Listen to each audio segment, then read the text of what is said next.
What's up, everybody? This is Hussein Hashim. Thank you for watching today's video on how successful internet business owners make more money. This applies to other businesses as well, but typically this is what works for internet businesses as well. Before we get started, go ahead and like and share this video if you like the content so that I can make more of this thing. If you don't like it and don't share it, and I won't make any more of this, all right? So a lot of you have reached out to me and asked me, how do you make your internet business more successful? You've heard great things and you've heard bad things. So what's the truth? Well, they're both sides are true. You can be successful or you cannot be successful, but it all depends on how you structure your business. We talk about this, and I've talked about this in other videos as well. So there are a lot of gurus that tell you that basically just go ahead and grab any domain, grab a shopping cart, and sell some items, throw some items on there, and send some traffic or some people to your website, and that would be it, and you would start making money.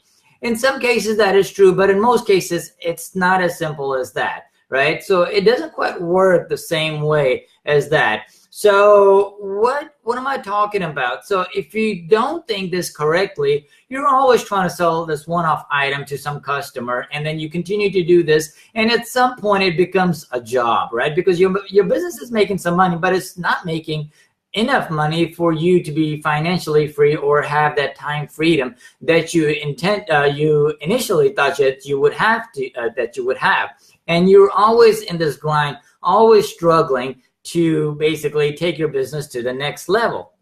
And so what am I talking about, right? So you don't want that high paying job. You want this financial freedom, the time freedom that you always wanted to. Yes, that's why you got into this business of having this online business or any kind of business, right?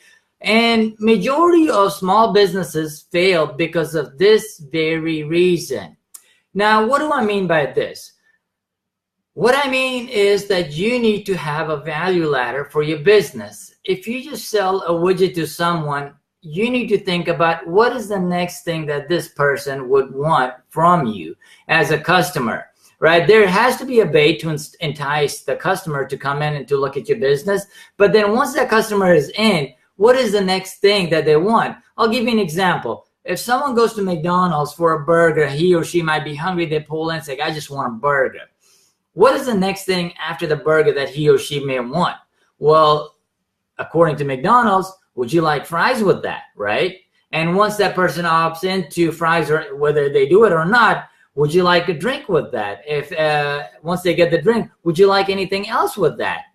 And so they continue to ascend the customer through the value adder. They continue to upsell. And that's how McDonald's is able to spend money on advertising and marketing and building those facilities, because if they're only in the business of selling burgers, they're just not going to be around for too long, right? Because they have developed their value ladder. They have understood what works, what does not work. So you got to continue to try to see what works, what does not work.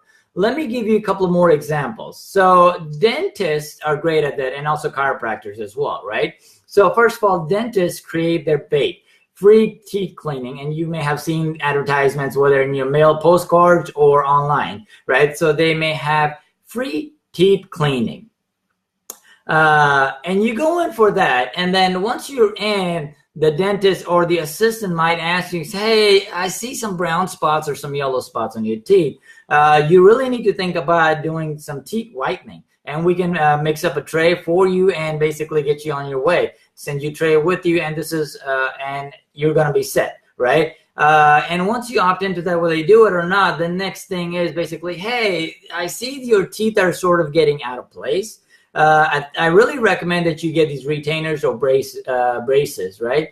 Long story short, something that you came in for free teeth cleaning, now ended up costing you hundreds of, if not thousands of dollars, right? So that's the value ladder for a dentist. Similarly, for chiropractors, right? They may advertise a free adjustment for you when you go in.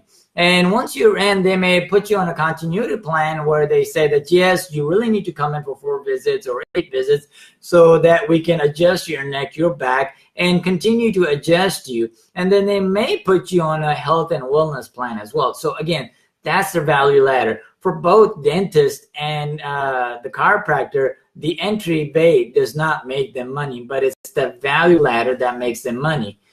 You may have seen a lot of dentists that are poor and chiropractors that are poor as well. But at the same time, you've seen some of their very rich that have great facilities.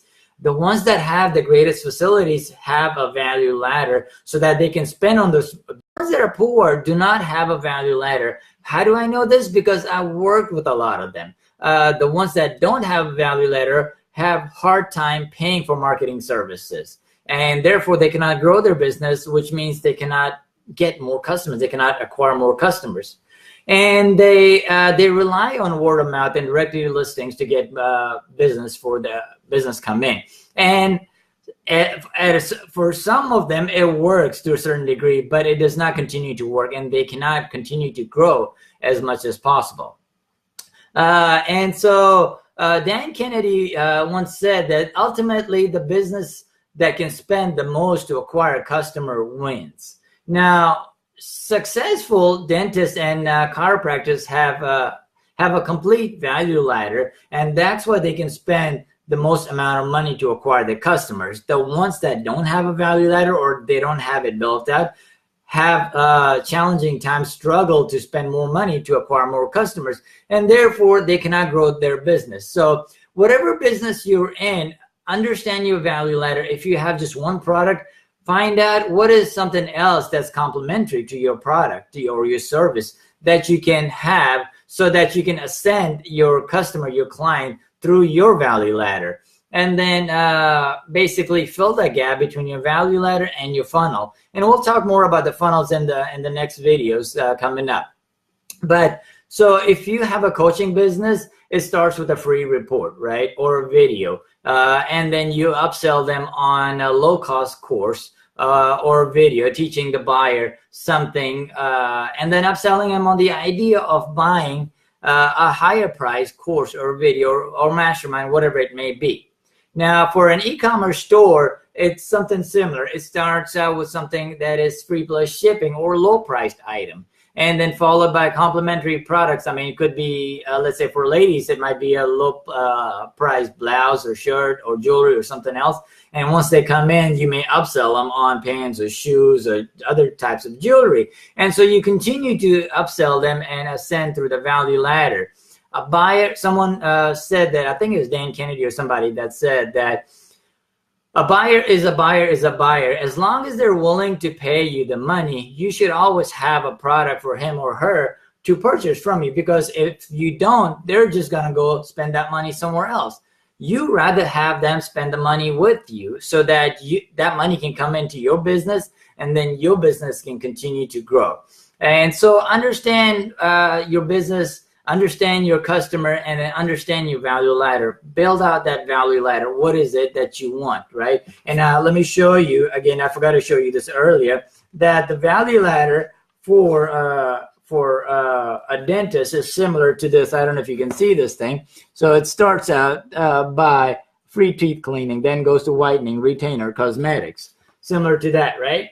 And same thing for chiropractor. It starts out with it could be a massage, then an adjustment, and then wellness program. So here you have your value ladder, and then you bridge the gap to your funnel itself. So understanding that is what's going to make you successful.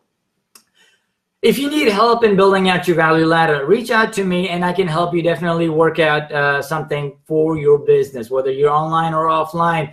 Online is the best place to be these days. So understand your value ladder when you're creating your e-commerce store. Understand what your value ladder is so that you can be successful.